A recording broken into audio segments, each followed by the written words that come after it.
I'm David Morris. I'm the Director of the Design Construct program at the University of South Australia in the School of Art, Architecture and Design.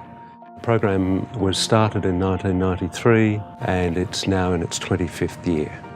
Now the university has provided this magnificent fabrication facility. It's 750 square metres. Students can come here and do large projects in large assembly areas that we've never had before for all of the projects that we do, which are building projects for communities in remote areas.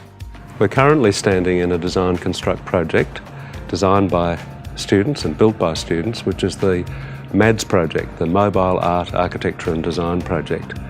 This is a modular shelter which we can take out on our truck to remote community and construction projects. My name's Josh Day and I'm studying my final year in Masters of Architecture. For this construction elective, I'm working on the 3D modelling section to ensure that everything fits into the pods and everything works, so that we can send it off to engineering and have all the tests done.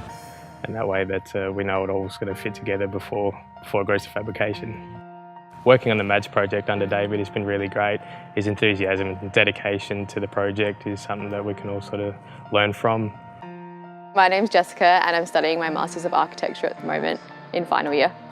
My little group is working on fixing the problems with the hooks at the top of the tent to hold the roof down properly, so we're just coming up with a solution. The Design Construct project I think is a really great subject for us to be able to do here. It's not something that we would normally get to do, and seeing our designs brought to life is really exciting and rewarding. The Design and Construct program is a multidisciplinary program, and that models the professional experience that students of architecture, engineering and the like will have in their professional lives.